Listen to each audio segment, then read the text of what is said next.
began with a hairline crack, a single thin line running down the corner of Melissa Grant's bedroom wall. She noticed it one morning while pulling on her scrubs, late again for her shift at the hospital.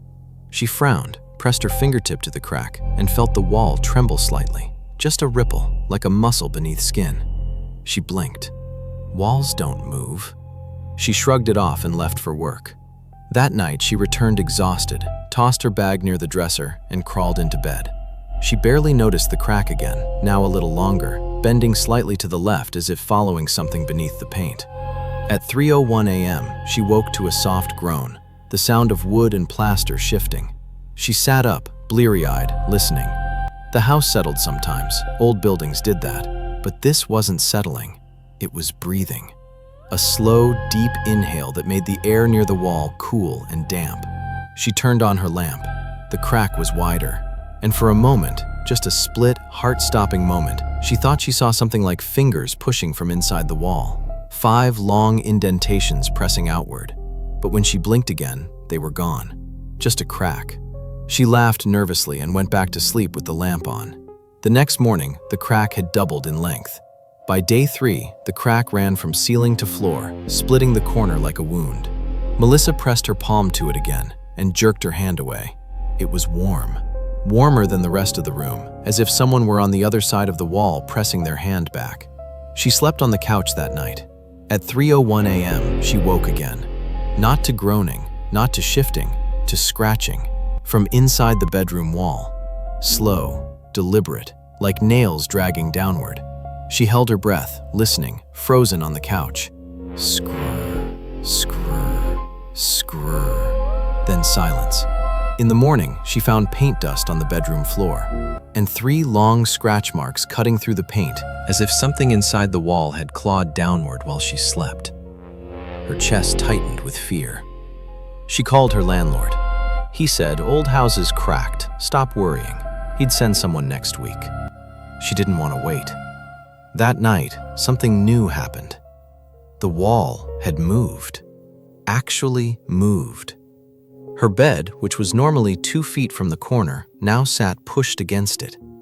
The entire room looked subtly rearranged, not by force, not violently, but gently, as if the walls themselves had shifted inward overnight. Her dresser angled differently. Her nightstand was closer to the crack. Her lamp was tipped slightly sideways. Earthquake? She whispered to herself. But nothing else in the house had moved, not a single thing outside that room. That night, she set up her phone to record. She placed it on the dresser, camera facing the corner crack. At 3:01 a.m., the scratching returned. The phone caught it. She reviewed the footage the next morning with shaking hands. At first, nothing. Then, the wall bulged. Not a little, not imagination. The drywall pulsed outward, as if something behind it pressed with its full weight. The crack widened, dust sprinkling down like snowfall. Then she saw it. A hand emerged beneath the paint, pushing through, slowly.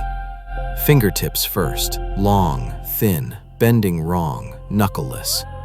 They pressed against the surface hard enough to stretch the paint like a balloon. Then the hand withdrew. Another bulge formed near the ceiling. Something slid across inside the wall, from one end of the room to the other, like a huge body crawling. Melissa dropped the phone. She left the house that night, but exhaustion and denial pulled her back the next afternoon. She told herself the video was lighting tricks, that she was dreaming, that stress was messing with her mind. She boarded the crack with duct tape, 2 layers. She hammered a wooden plank over the corner. She slept on the couch again. At 3:01 a.m., the wall screamed. A deep, guttural, animalistic groan of wood tearing and plaster cracking. She ran into the bedroom, heart pounding, and froze. The wooden board she'd nailed over the crack was cracked down the middle. Not broken outward, broken inward, from inside the wall. She backed into the hallway. The crack was open again, wider. She could see blackness inside, not dark, black. The kind of black you see in a deep cave where no light has ever lived. And then something inside that blackness moved. A long, pale shape slid upward like a serpent crawling vertically. It pressed a face to the opening. Not a human face, too long, too smooth. No eyes. Just stretched skin where features should have been, like something wearing a face it had never understood. The skin rippled as it breathed. Melissa screamed and stumbled backward. The face leaned through the crack, stretching the opening further, plaster falling to the floor. Then it opened its mouth. A perfectly round hole, no teeth, no tongue. It inhaled deeply, drawing in air, drawing in her. She ran out of the house barefoot, leaving everything behind. She stayed with her sister that night, trembling under blankets, replaying the video again and again. Each time she saw new things, shapes moving inside the wall, shifting, pressing, crawling, like a nest. Something didn't live in that wall. Many things did. She returned with police in the morning. The corner of her bedroom looked normal again, pristine, freshly painted. No cracks, no scratches, no signs of damage. The officers asked if she was feeling well, suggested stress leave, insomnia. She begged them to cut open the wall. They refused. She grabbed a crowbar from the garage and swung it herself. The plaster cracked. She tore through layers until she opened a hole the size of a fist. Cold air poured out, freezing cold.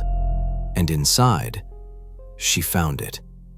A human face pressed against the insulation, mouth frozen in a silent scream. But the eyes were missing. Just empty sockets. Next to it was another face, smaller, older, half decayed, and another, and another. 4 total. Human faces, skinned, flattened, pinned inside the wall like trophies. The officers pulled her away screaming. The forensics team later searched the wall thoroughly. They found nothing. Not a single face, not a scrap of skin, not even disturbed insulation. Just a cold, empty wall. They called it stress hallucination. Melissa never returned to the house. But the demolition team that tore it down 3 months later reported something the police ignored. Behind the bedroom wall was a hollow space 20 feet wide and 8 feet tall, completely empty inside, except for scratch marks covering every inch from floor to ceiling. And in the back corner, 5 long grooves, like fingers, resting, waiting. The foreman closed the file quietly and told his workers, "We're not talking about this again." No one argued, but one worker later told his brother, "When we were cutting through the bedroom wall, we heard something on the other side, something big, moving." He paused before saying the last part. And it moved away from the saw, like it was still alive.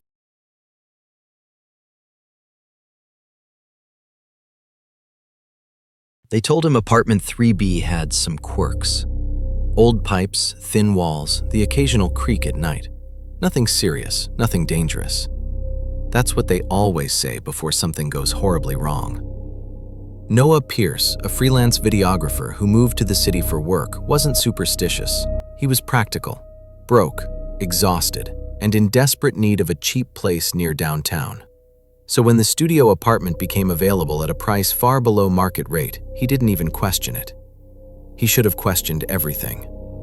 The first night he moved in, he noticed something strange. Not dramatic, just wrong. At 2:07 a.m., a sound echoed in the hallway outside his unit. A soft tapping, 3 taps, a short pause, a long drag across the doorframe. He got up, opened his own door, and found nothing there. No neighbors, no footsteps, just an empty hallway that felt colder than the rest of the building. He shrugged it off and went back to editing. But the tapping returned the next night, and the next, always at 2:07 a.m., always the same rhythm. 3 taps, a pause, a long, slow drag, like fingers trailing across the wood. Noah set up his old camcorder on a tripod, pointing straight at the front door. He hit record, left the lights off, and tried to sleep. Around 2:10 a.m., the tapping began again, but this time the camera caught it. When he checked the footage the next morning, his stomach tightened. There was movement in the hallway. Not a person, a shadow, not cast by anything, not shaped like anything human, just a tall, stretched silhouette sliding along the floor, its edges rippling like smoke underwater. The shadow paused in front of his door. The doorknob trembled. Then the silhouette leaned forward toward the crack at the bottom, and the frame glitched. For one horrifying second, the video captured a hand. Long fingers, pale skin, wrong angles. The hand reached under the door, and the footage cut to static. Noah told himself it was a camera malfunction, exposure error, corrupted frame. He didn't believe his own excuses. When he asked the building manager about hallway activity, the guy stiffened instantly. Apartment 3B, yeah, weird stuff happens there. What kind of weird stuff? Noah asked. The manager hesitated. Before you, a guy named Elliot Harrow lived there. Bit of a loner. Worked with antique doors and old wooden frames. Said thresholds had memories. Memories? Noah repeated. The manager forced a laugh. Look, most folks say he just went crazy, kept talking about a hallway that wasn't supposed to exist, said he could hear someone walking in it at night. Then one day he packed a single bag and vanished. Vanished? Without a trace. The manager walked away quickly, refusing to say more. That night, Noah barely slept. Because for the first time since he'd moved in, the tapping didn't stop at the door. It entered the apartment. He woke up at 3:01 a.m. to a soft tapping inside his bedroom wall. Not on it, inside it. He sat up, heart pounding. Tap, tap, tap. Then a faint whisper. Open it. Noah froze. The whisper was so close, he swore it was coming from behind the drywall. He stumbled out of bed and turned every light on. The tapping stopped. But the wall in the hallway, directly across from the bedroom, looked different. Had the paint always bulged like that? That faint line, had it always been there? He pressed his hand against the wall. Warm. Noah felt for a switch, vent, anything that could explain it. Nothing. The wall pulsed softly, like something inside it had shifted position. The next morning, he checked the camera again. The shadow was back. But this time, it didn't stop at the door. Frame by frame, he watched the silhouette flatten itself against the wood, slide into the bottom crack, and seep into the apartment, disappearing beneath the hallway wall. The timestamp read 2:08:14 a.m., 2:08:15 a.m., 2:08:16 a.m. Signal loss. The clip cut out for 7 seconds. When it resumed, the hallway wall bulged outward, just a fraction, just enough to notice if you were looking for it. Noah wasn't breathing. What the hell was happening in this apartment? He reached out to his neighbor, Mrs. Latham, an elderly woman who had lived in the building longer than anyone else. When he mentioned the wall, her face went white. "You shouldn't touch it," she whispered. "Why not?" "That's not a wall." Noah frowned. "Then what is it?" Mrs. Latham leaned closer and whispered, "It's a door someone tried to hide." Noah blinked. "A door? What's behind it?" he asked. She backed away, trembling. "Another hallway." "That leads where?" Mrs. Latham shook her head. "No one who enters comes back." That night, Noah set up 4 cameras: living room, kitchen, bedroom, hallway. He connected a digital mic and pressed record. At 2:07 a.m., the tapping began again. Soft, slow, patient. He stared at the hallway wall. His breath fogged in the air. It was freezing near the wall, like the temperature dropped 30 degrees instantly. Tap, tap, tap. Then the wall shifted. Just a twitch at first. Then a smooth, agonizing stretch, the drywall bending outward as if pushed from the other side. The crack reappeared, then widened. Noah stumbled backward, hand over his mouth. Something inside moved. He heard breathing. Not normal breathing. Wet, dragging, as if lungs were trying to remember how to work. The wall stretched until a shape pressed against it, the outline of a head. Then shoulders. Then long, thin arms. The drywall began to crack around the shape. Noah reached for his phone. The wall split open. A black, endless corridor lay beyond, a narrow hallway that should not exist inside this building. No lights, no doors, just infinite darkness. And at the far end of that impossibly long corridor, someone was standing there. Tall, still, facing Noah's direction. It didn't walk. It didn't move. It just leaned, just slightly, closer, like it was listening. Then a voice whispered directly behind Noah, "Come through." He spun around. Nothing. When he looked back at the wall, the darkness inside pulsed, like a living thing breathing in and out. A pale hand reached out of the corridor, dragging along the floor, pulling itself. Noah screamed and ran from the apartment barefoot, sprinting into the street. He didn't return until the next morning with 2 officers. The wall was intact. No crack, no bulge, no sign it was ever open. But the police found something else. The floor in front of the wall had fresh scratches, long, deep claw marks. And beside them, a single footprint. A barefoot print. But not human.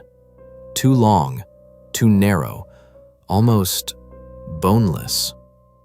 Noah moved out the same week. The apartment is listed again, cheaper than ever. The wall looks perfectly normal now, almost too perfect. But neighbors on the 3rd floor still say that if you walk past apartment 3B around 2:07 a.m., you can hear tapping behind the hallway wall. 3 taps, a pause, a long drag, and sometimes, if you're close enough, you hear a faint whisper behind the paint. Open it.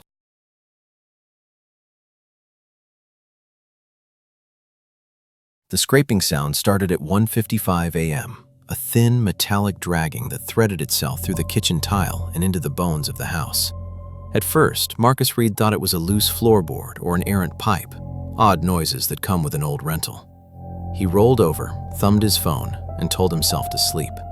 He worked nights at the steel mill, and a tinny alarm of exhaustion stole the attention the sound demanded.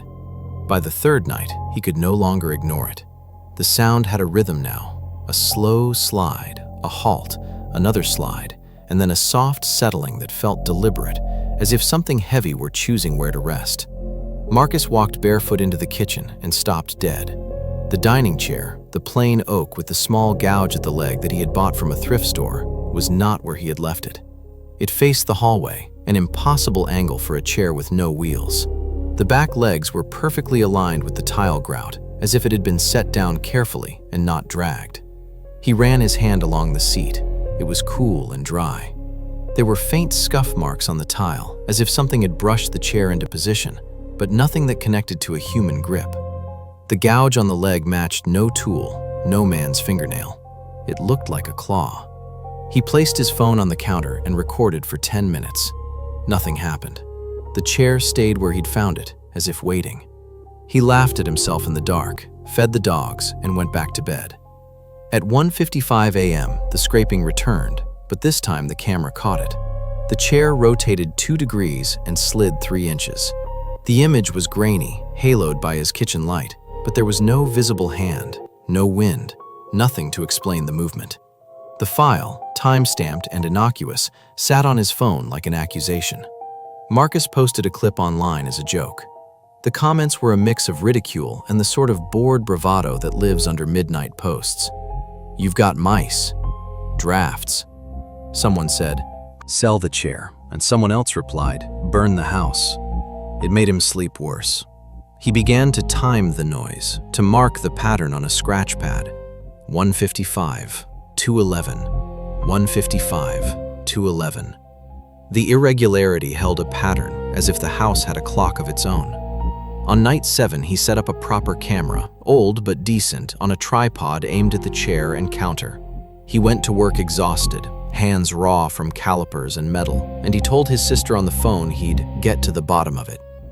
At 3:41 a.m., the camera recorded a shape sitting in the chair. He called it a shape because the footage didn't reveal features, only a silhouette, darker than the room's dark, that settled in the seat as if it had mass. The silhouette breathed visibly, though the human breath should not be visible under his ceiling light. For 27 seconds the thing sat, leaned forward, as if listening to the floorboards. Then it stood, the chair moved back a full foot, and a scraping like fingernails on wood scratched the tile. The recording cut with a stutter, frame after frame lost like a gasp. When Marcus played it, his hands shook so badly he had to set the phone down on the counter. He called the police the next morning. The desk officer took a report with professional distance and recommended he file a property complaint with his landlord. The landlord, a woman named Rachel Price, who ran a small portfolio of houses, showed up within an hour because she knew Marcus was a reliable tenant and because there were insurance implications. Marcus played the footage for her in the living room between sips of bitter coffee. Her face drained of color as the outline resolved into something almost like a person sitting with shoulders stooped. She asked, "Is there anything else? Any other footage? Anything you've noticed?" Marcus tried to explain the scratching pattern, the times, the way the chair seemed to wait in the hallway like a sentinel. She made a note and promised to check the locks in the building's records. She did not, however, offer to sleep over. The first visit by the police detective was perfunctory. No forced entry, nothing on the door logs, elderly lady upstairs, no, all checks out. Detective Alvarez listened and wrote. He had the look of a man who'd heard the city's full lexicon of misfortune and wanted, briefly, to believe in pattern and normal explanation. He asked for the camera's raw footage and took it back to the station. Out in the hall, Marcus checked his tile and found hair. Not human hair, too coarse, dark, and wiry, caught in the grooves of the chair's leg. He bagged it in a Ziploc, like a good citizen who'd watched more true crime than comforted grandchildren. At night, the sounds escalated. Chairs in the living room switched positions. The kitchen broom leaned in a different doorway each morning. The heavy armchair in Marcus's den tipped an inch further from the wall. The dogs, old mutts that never barked, began to growl under the dining table. Their nails scraped the tile in prints that did not match their feet. The scratches themselves deepened, incised into the wood like a message written by a callous, heavy hand. When the detective returned with a tech from forensics, they watched the raw camera footage together. The feed was clearer than the file Marcus had uploaded. It showed, for a fraction of a second, the outline of a person, or something arranged to mimic a person, rising and sitting. The important thing, the tech said, tapping the screen with a gloved finger, was the angle of motion. Whatever moved the chair did not enter the frame. It seemed to ripple the space behind the camera, like a stone smeared on the surface of a pond. Air currents? Marcus suggested, and the tech shook his head. You'd see distortion lines. This is not wind. There are electromagnetic spikes here, he said. But that could be from anything. Old wiring, neighbor interference. He frowned and added, "We'll run more tests." They did, and the EMF readouts showed spikes at the precise times Marcus had recorded, every 1:55 and 2:11, the same irregular clock. Everyone who saw the printouts frowned. A neighbor came forward 2 days later. He was a night nurse with tired eyes named Greg who lived across the hall. He said he'd been listening to the building for years and that sounds traveled like gossip through plaster. Greg handed Marcus an old photograph he'd taken of the building's former tenant list, dated 7 years prior. One name stuck out, an elderly man listed as J. Hollis, who had died in the unit 2 months after moving in. The coroner's report had marked the cause as undetermined. Local gossip had it that Hollis had been an antique restorer who specialized in furniture, chairs, cabinets, things that moved with memory. People said he talked about the soul of a chair, about how some wood remembered the hands that shaped it. It was a story Marcus found easy to smile at until he noticed the handwriting on the old ledger matched the handwriting scrawled on the back of a receipt he'd kept. Neat, precise, the same looping tail on the letter S. On the 11th night, after 3 weeks of noise and a body of witness accounts that had begun to sour polite conversation in the building, something violent happened. Marcus had gone to bed after a long shift, late enough that the streetlights stung the living room through the blinds. He woke to a thump that was not a chair, but a body hitting the floor. He sprinted to the kitchen and found the oak chair on its side, one leg snapped clean off. On the floor beside the chair lay a human shoe, someone's size 10, but unbranded, like an interior stage prop. There was a smear of a dark substance on the tile that detective records later labeled only as organic residue. The dogs sat silent, fixed on a corner beneath the pantry, the hair on their backs raised like the bristles of a brush. The footage from the camera showed what the camera had recorded earlier. For a fleeting second, something sat in the chair and then stood. The camera stuttered, and the next frame showed the chair toppled and the shoe lying near it. The residue was tested. The lab reported it as blood, but so degraded they could not determine species. Marcus's sister, worried, insisted he leave. He did for 3 nights. When he returned, the house pretended it had not been a week of terror. The chair was righted, the broken leg partly repaired with an ugly screw. The scratches on the tile had spread, as if someone used a file to etch over previous marks, trying to make a palimpsest of damage. Rumors fed on rumor. A woman on the block swore she'd seen, through a second-story window, a figure in the kitchen at 2:11 a.m.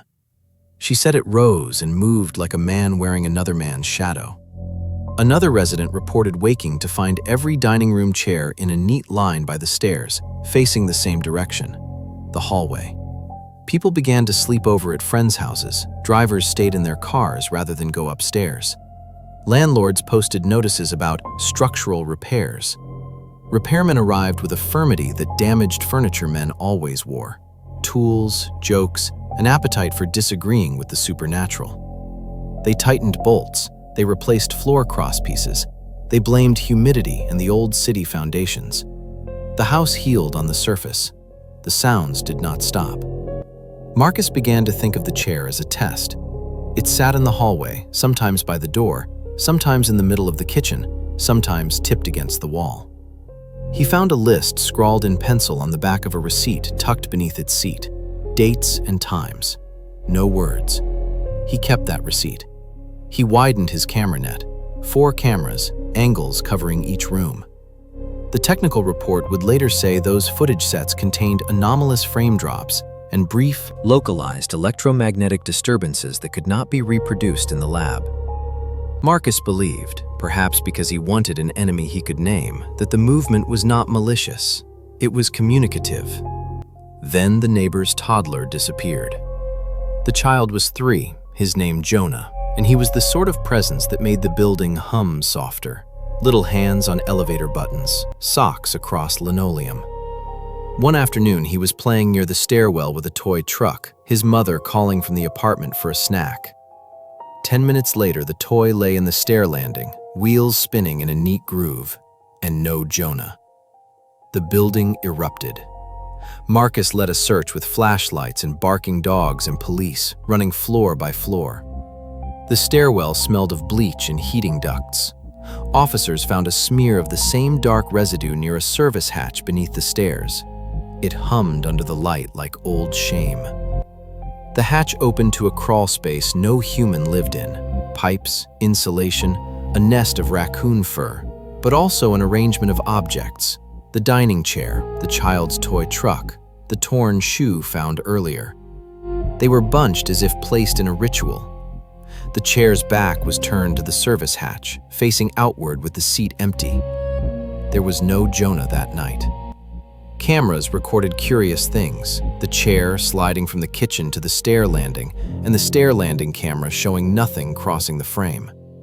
Forensics found prints, elongated, fingers too thin, joint marks that suggested a limb that folded in unnatural angles.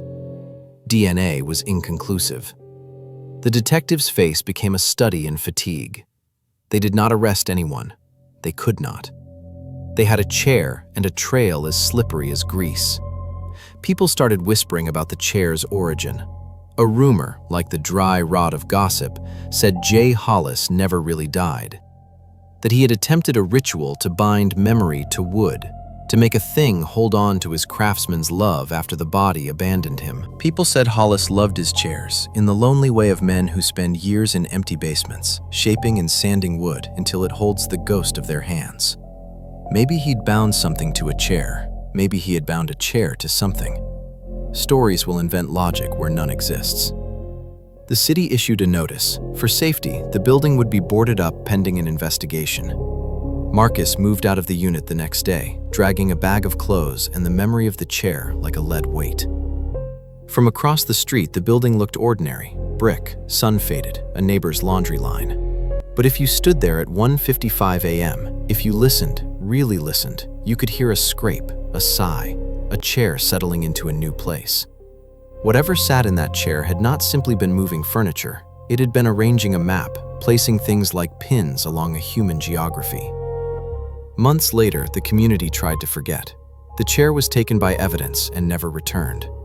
Jonah's case remained open. The toddler's footprints were last recorded near the hatch and then gone, like a trail that evaporates in sunlight. Marcus never found a rational end he could sleep with. He found a new apartment and a new life that felt like a thrift store jacket, comfortable but always worn with a memory beneath. On a raw morning that winter, Marcus returned to the building to gather some of his old things left in boxes. He stood in the kitchen one last time. The tile was a patchwork of scuffs and scars. He sat in the air where the chair used to be and listened. In the quiet, something moved, a faint slide, the whisper of wood on tile. He felt the hairs rise on the back of his neck, and then the sound stopped. He left with everything he could carry. He left the chair to someone else's nightmare.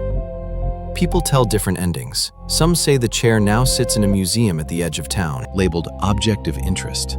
Others whisper that an antique dealer bought it, and that his shop's bell rings at odd hours. The official line is that the chair was kept by the state as evidence, that it exists in a climate-controlled vault somewhere with a sign, Sample 17B, Movement Unexplained. The truth folds like old paper. Objects do not always obey the rules we set. A chair should be a quiet thing.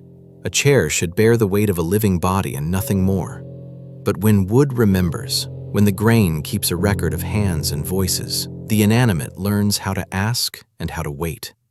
And waiting, the neighbors discovered, is sometimes the worst thing of all.